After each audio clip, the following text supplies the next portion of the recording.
বিলুপ্ত ঠিকাভিত্তিক শিক্ষক বৰ্তমানৰ পৰা থাকিব অকল শিক্ষক চৰ অঞ্চলত কৰ্মৰত শিক্ষকক 3 বছৰৰ ভিতৰত আন স্থানলৈ বদলি 1 লাখ নিযুক্তিৰ লক্ষ্য অতিক্ৰম কৰাৰ দাবী মুখ্যমন্ত্ৰীৰ নতুন বটলত পুৰণি মদ ভৰুৱাৰ দৰে 1 লাখ নিযুক্তিৰ লক্ষ্য অতিক্ৰম কৰিলে ৰাজ্যৰ বিজেপি মিত্ৰজোঁট চৰকাৰে 2021 চনৰ বিধানসভা নিৰ্বাচনৰ পূৰ্বে ডক্টৰ হিমন্ত বিশ্ব শৰ্মাই 1 লাখ নিযুক্তি এবছৰৰ ভিতৰত দিব বুলি ঘোষণা কৰিছিল কিন্তু সেই প্ৰতিশ্ৰুতি চৰকাৰৰ 3 বছৰ হোৱাৰ পাছতো পূৰণ কৰিব নোৱাৰিলে মুখ্যমন্ত্ৰীয়ে তাৰ পাছত সোমবাৰে খানাপাৰাৰ পশু চিকিৎসা বিজ্ঞান মহাবিদ্যালয় খেলপথাৰত 23956 গৰাকী ঠিকাভিত্তিক টেট শিক্ষকক চাকৰি নিয়মীয়াকৰণৰ নিযুক্তি পত্ৰ প্ৰদান কৰি এই লক্ষ্য অতিক্ৰম কৰাৰ দাবী মুখ্যমন্ত্ৰী ডক্টৰ হিমন্ত বিশ্ব শৰ্মাৰ লগতে মুখ্যমন্ত্ৰীয়ে ক'লে অহা বছৰ 50,000 নিযুক্তি দিব চৰকাৰে নিৰ্বাচনৰ সময়ত মই সিদ্ধান্ত গ্ৰহণ কৰিছিলো আৰু ৰাইজৰ আগত কৈছিলো যে আমাৰ চৰকাৰ যেতিয়া শাসনলৈ আহিব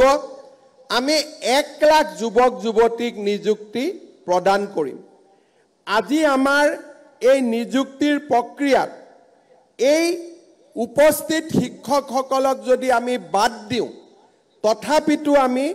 1,389টা সংখ্যাত আমি অৱতীৰ্ণ হলো অৰ্থাৎ আমাৰ ৰাজ্য চৰকাৰে গৌৰৱেৰে সৈতে আজিৰ দিনটোত আমি 1 লাখ নিযুক্তিৰ যিটো আমাৰ লক্ষ্য আছিল তাক আমি পাৰ কৰিলো আৰু যদি আজি স্থায়ীভাৱে নিযুক্তি পোৱা 23,955 জন শিক্ষকক আমি যদি হিচাপত লওঁ তেতিয়ালে 2021 চনৰ পৰা ৰাজ্য চৰকাৰৰ আমাৰ কৰ্মচাৰীৰ সংখ্যাত 1,24,345 জন চৰকাৰী কৰ্মচাৰী লিপিবদ্ধ হ'ল যোৱা স্বাধীনতাৰ পিছত 78 বছৰ পাৰ হৈ গ'ল কোনো চৰকাৰে আজিলৈকে কেতিয়াও একেলগে 1 লাখ নিযুক্তি দিবলৈ সক্ষম হোৱা নাছিল আজি আমাৰ চৰকাৰখনে সেই সোণখেৰীয়া যাত্ৰাও অতিক্ৰম কৰিবলৈ সক্ষম হ'ল মই আশা কৰোঁ যে এই ধৰণে অসমৰ যুৱক যুৱতীৰ আশা আকাংক্ষা পূৰণৰ হকে আমি নিৰন্তৰ গতিত কাম কৰি যাব পাৰিম আৰু ৰাইজৰ আশীৰ্বাদত এই ধৰণে আমি আগুৱাই যাবলৈ সক্ষম হ'ম আজিৰ এই দিনটোত অসমৰ যুৱক যুৱতী সকললৈ 1 লাখ নিযুক্তিৰ সংখ্যা পাৰ হৈ যোৱাৰ এই স্মৰণীয় মুহূৰ্তত মই সকলোলৈ অভিনন্দন জনাইছো আৰু অহা বছৰৰ ভিতৰত নতুনকৈ আৰু 50,000 চৰকাৰী চাকৰি দিয়াৰ প্ৰচেষ্টাত আমি অৱতীৰ্ণ হ'ম নিয়মীয়া নিযুক্তিপ্ৰাপ্ত শিক্ষকসকলক উদ্দেশ্যি মুখ্যমন্ত্ৰীয়ে ক'লে তেওঁলোকৰ নামৰ সন্মুখত থকা ঠিকাভিত্তিক শব্দটো এতিয়াৰ পৰা উঠি যাব এতিয়াৰ পৰা তেওঁলোক অকল শিক্ষক হিচাপেহে পৰিচিত হ'ব প্ৰথম কথা ঠিকাভিত্তিক শিক্ষক কৰবাত নহয় কৰবাত নামটো নিজৰে ভাল নালাগে আজিৰ পৰা আপোনালোকৰ নামৰ সন্মুখত থকা ঠিকাভিত্তিক শব্দটো উঠি যাব আজিৰ পৰা আপোনালোক অকল শিক্ষক হ'ব সেইটো এটা আমাৰ জীৱনৰ এটা ডাঙৰ প্ৰাপ্তি নিয়মীয়া নিযুক্তিপ্ৰাপ্ত শিক্ষকসকলৰ পেঞ্চনৰ সন্দৰ্ভতো মন্তব্য প্ৰকাশ কৰে মুখ্যমন্ত্ৰীয়ে কেন্দ্ৰীয় চৰকাৰে অলপতে প্ৰৱৰ্তন কৰা ইউনাইটেড পেঞ্চন আঁচনিৰ অধীনলৈও এই শিক্ষকসকল যাব পাৰিব বুলি মন্তব্য মুখ্যমন্ত্ৰীৰ 25 বছৰ আৰু 10 বছৰ চাকৰি এতিয়াও থাকিব আপোনালোকে জানে যে ভাৰত চৰকাৰে ইউনিফাইড পেঞ্চন স্কিম এই পেঞ্চন স্কিম আমাৰ বাবে লৈ আহিছে এতিয়াৰ পৰা আমি অহা কালিৰ পৰা যদিও ইউপিএছ অসম চৰকাৰে এতিয়াও গ্ৰহণ কৰা নাই কিন্তু অহা কালিৰ পৰা আপোনালোক এনপিএছত আৰু এনপিএছত যোগদান কৰা সকলে অটোমেটিক্যালি 1 এপ্ৰিলৰ পৰা আপোনালোকে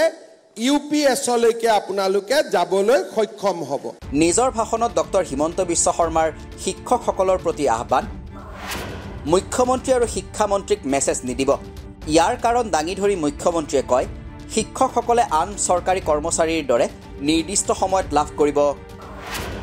3% ইনক্ৰিমেণ্ট আৰু DAৰ সুবিধা। 3% ইনক্ৰিমেণ্টৰ কাৰণে এতিয়াৰ পৰা আপোনালোকে শিক্ষামন্ত্ৰীক মেছেজ দিব নালাগে, মোকো মেছেজ দিব নালাগে। নিজে নিজে বছৰত যেতিয়াই বছৰ হ'ব 3% ইনক্ৰিমেণ্ট আপোনালোকৰ লগত নিজে নিজে যোগদান হৈ যাব। DAৰ কাৰণে আপোনালোকে মেছেজ দিব নালাগে। আন 10জন চৰকাৰী কৰ্মচাৰীয়ে যেনেকৈ DA পাব তেনেকৈ আপোনালোকে DA পাব। তাৰ বাবে আপোনালোকে কোনো চিন্তা কৰিব নালাগে। ইপিনে নিজৰ ভাষণত মুখ্যমন্ত্ৰীয়ে চৰ অঞ্চলত 10-12 বছৰ কাম কৰি থকা শিক্ষকক 1/3কৈ 3 বছৰৰ ভিতৰত ভাল ঠাইলৈ বদলি কৰা হ'ব বুলিও ঘোষণা কৰে। ধুবুৰী দক্ষিণ শালমাৰাক বিপদজনক স্থান আখ্যা দি মুখ্যমন্ত্ৰীৰ মন্তব্য, অহা বছৰ এপ্ৰিলত এই স্থানত কৰ্মৰত শিক্ষকক আন জিলালৈ লৈ যোৱা হ'ব। আজি মই বিশেষকৈ চৰ অঞ্চলত 12 বছৰ 10 বছৰ ধৰি কাম কৰি যিসকল শিক্ষক শিক্ষয়িত্ৰী আছে তেওঁলোকক মই আশ্বাস দিছোঁ যে 1/3 কৰি 3 বছৰৰ ভিতৰত মই তেওঁলোকক ভাল জাগালৈকে লৈ আহিম। সেই প্ৰতিশ্ৰুতিও মই আজি আপোনালোকক দিছোঁ। অহা বছৰ এপ্ৰিল মে'ত আমি ধুবুৰী